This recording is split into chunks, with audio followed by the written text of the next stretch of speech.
आज हम logical equivalence के बारे में बात करेंगे। काफ़ी ज़्यादा डिफ़िकल्ट भी है, लेकिन अगर समझें तो आसान भी है।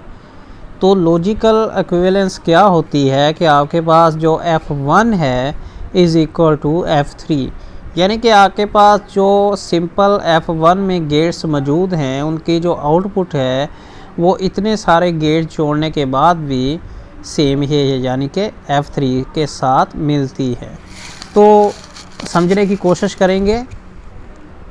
Derivation of logical expression from a circuit, trace from the input to output, write down intermediate logical expressions along the path.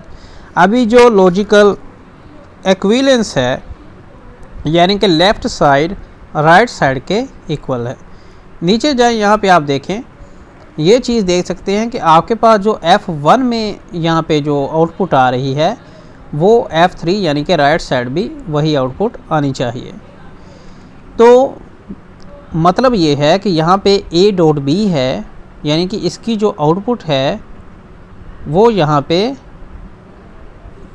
A plus B dot A plus B bar dot A bar plus B, यानी कि इनका result भी same आना चाहिए। तो यहाँ पे हमारे पास सिर्फ डॉट मौजूद है और यहाँ पे हमारे पास डॉट मौजूद है, लेकिन साथ में हमारे पास ये जो ब्रैकेट्स में है यहाँ पे प्लस भी मौजूद है।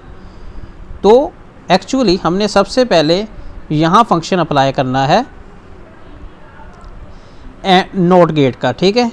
नॉट गेट का करने के बाद फिर हमने फॉर एग्ज़ाम्पल आपने इस पर भी नॉट गेट का ऑपरेशन अप्लाई किया, आपने इस पर भी नॉट गेट का ऑपरेशन अप्लाई किया और फिर आपने इन दोनों को एंड गेट की मदद से ऑपरेशन अप्लाई करना है, यानी कि ये जो रिज़ल्ट है और ये जो रिज़ल्ट है दोनों को एंड गेट में लेके आना है।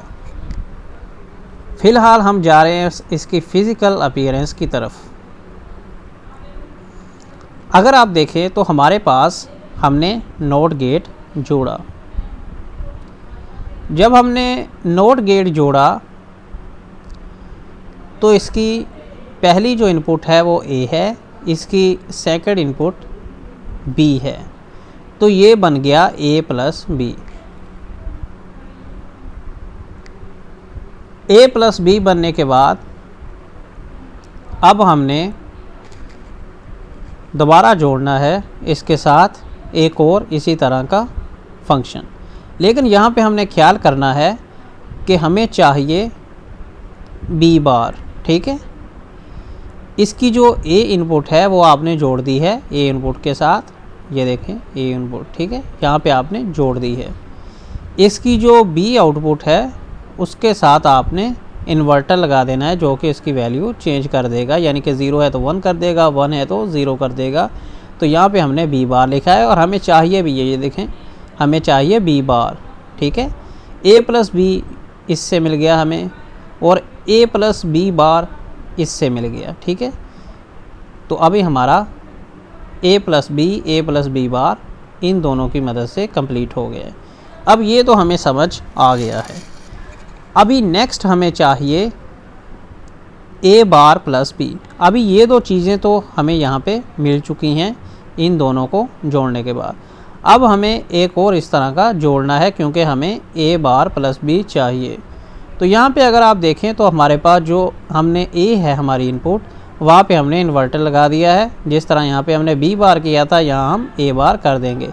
इसका A जो है ये हमने जोड़ दिया है A के साथ, ठीक है,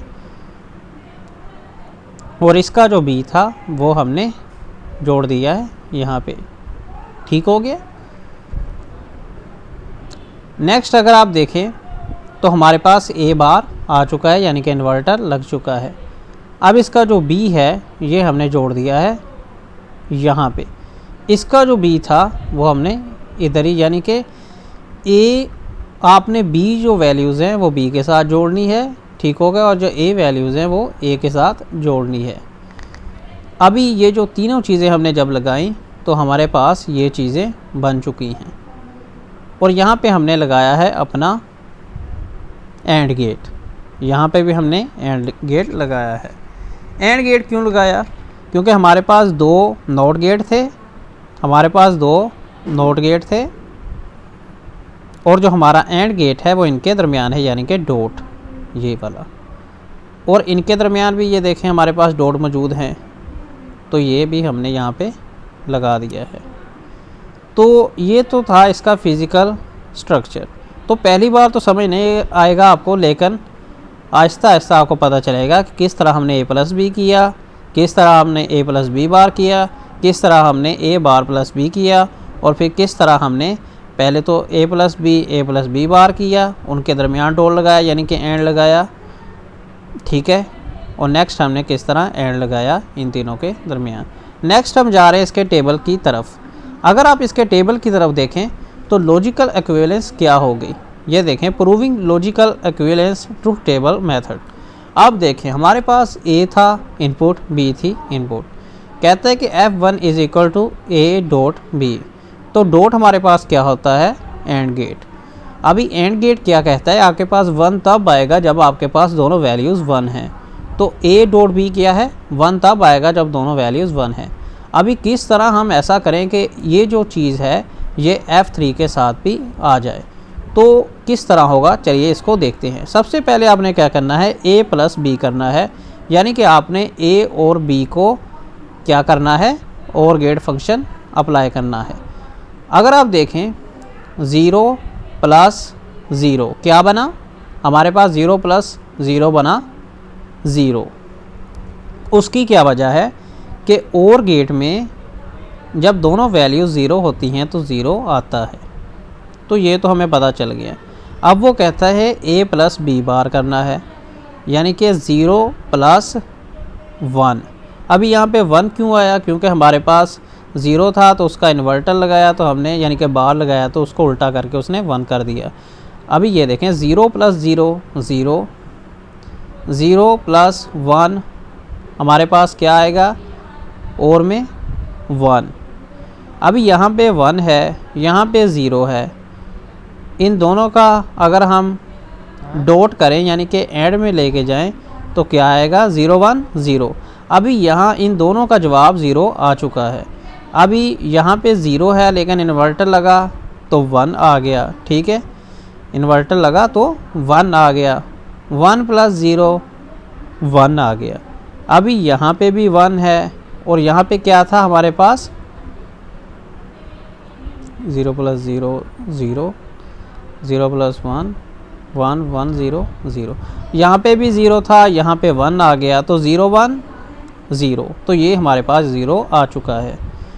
तो अगर आपके पास कॉपी हो तो आपने इनको अलग-अलग इनकी वैल्यूज़ लिखें, इस तरह याद नहीं रहता कि यहाँ क्या था यहाँ क्या था।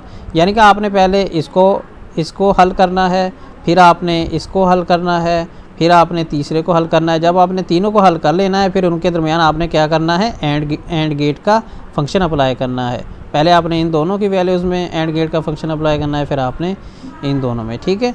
तो अभी कॉपी नहीं है वरना अच्छे से समझ आ जाता। तो यहाँ पे देखें 0 1, यानी कि 0 प्लस 1 1 आ गया, 0 प्लस 1 1 आ गया, और 0 प्लस 0 0 आ गया। यहाँ पे मैंने 0 क्यों किया, क्योंकि इन्वर्टर ने उसको चेंज कर दिया था। अभी 0 plus 1 0, sorry 0 plus 1 1 and 0 plus 0 0। अभी इन दोनों पे अगर 1 0 को अप्लाई करें हम यहाँ पे फंक्शन एंड का तो क्या आएगा, 0। अभी यहाँ पे हमारे पास 0 आ चुका है, और यहाँ पे 1 प्लस 1 1, और 0 एंड 1 यानी कि 0 डॉट 1 0 आ गया, तो ये भी हमारे पास 0 आ गया। आपने इस तरह यानी ये फंक्शंस अप्लाई करने हैं, वीडियो लंबी हो जाएगी लेकिन ये कॉपी पे अच्छे से होगा। यानी कि आपने पहले और का फंक्शन अप्लाई करना है, फिर आपने और का फंक्शन अप्लाई करना है, फिर आपने और का फंक्शन अप्लाई करना है। जब आपके पास तीनों वैल्यूज़ आ जाएंगे फिर आपने उन तीनों वैल्यूज़ पे एंड का फंक्शन अप्लाई कर देना है। तो ये जो बात हैं ये F1 के साथ ही आएंगे, यानी कि F1 में क्या है हमारे पास, और गेट, यानी कि ये फंक्शन और इनका फंक्शन सेम, इनके रिज़ल्ट सेम आएंगे। मिलेंगे आपसे नेक्स्ट वीडियो में, तब तक के लिए गुड बाय फॉर नाउ।